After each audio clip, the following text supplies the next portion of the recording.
సింహరాశి వారికి ఈ వారం ఖర్చులు మటుకి ఆకాశాన్ని అంటుతాయి. ఆదాయం మటుకి చాలా తక్కువగా ఉంటుంది.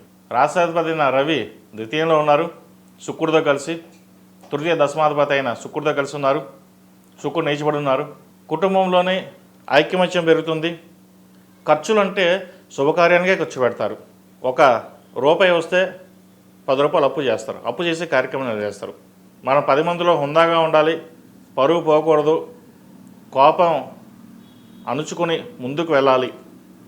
ఎంత కోపం ఉన్నా సరే శాంతంగా ఉండి ఏ పని చేసినా సరే 10 మందిలో ఇబ్బంది లేకుండా ఉండడం అనేది చెప్పదగిన విషయం. కొన్ని పనులు మటుకి ఎవరికి అప్పగించకుండా రహస్యంగానే చేసుకోవాలి. ఇది మనకి 10 మంది చెప్పి చేస్తే అది ఏ పని కాకుండా అక్కడే ఉండిపోతుంది. ఇంకా మన జీవితం ఏంటా అన్న భావన ఉంటుంది. ఇది అందరికీ కాదు, కొంతమందికి. ఇటు వ్యాపారంలో కూడా మంచి లాభాలు వచ్చే విధంగా గోచరిస్తోంది. పంచమాధిపతి అష్టమాధిపతి గురువు ఏకాదశంలో ఉన్నారు. కొన్ని పనులు ఆచితూచి వ్యవహరించడం, వచ్చిన ధనాన్ని సేవింగ్స్ రూపాయలు చేయడం చెప్పదగినది. జీవిత భాగస్వామితోటి స్వల్ప విభేదాలు వచ్చే అవకాశం ఉంది. ఏదైనా సరే ఒకరినొకరు అర్థం చేసుకుని ముందుకు వెళ్ళడం చెప్పదగింది. అదే మన జీవితం. అదేవిధంగా విదేశీ సంబంధించిన నిత్య వ్యవహారాలు సానుకూల పడతాయి. విదేశాల్లో ఉన్న వారికి నూతన వ్యాపారం ప్రారంభించాలని చూసుకుంటారు. భాగస్వామి వ్యాపారం కంటే సొంతంగా వ్యాపారం చేసుకోవడం చెప్పదగింది. అదేవిధంగా ఉద్యోగ ప్రయత్నం చేసుకునే వారికి చాలా అనుకూలంగా ఉంది.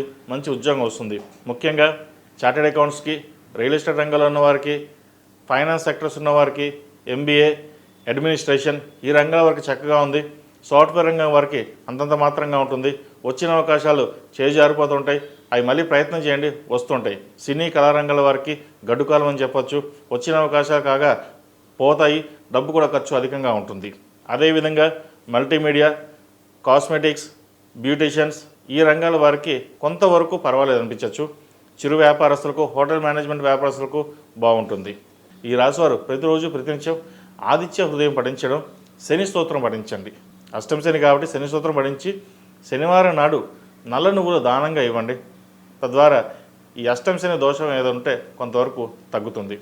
అదేవిధంగా ప్రతిరోజు ప్రతినిత్యం నలుపు ఒత్తులతోటి దీపారాధన చేయడం లేదా నవగ్రహ ఒత్తులతోటి దీపారాధన చేయడం చెప్పదగిన సూచన. ఈ రాశిలో జన్మించిన వారికి కలిసి వచ్చే సంఖ్య 1, కలిసి వచ్చే రంగు తెలుపు. ఏదైనా పని మీద బయటికి వెళ్ళేటప్పుడు సోమవారం కానీ శుక్రవారం అడగని వెళ్ళండి. మంచి ఫలితాలు సంప్రాప్తిస్తాయి.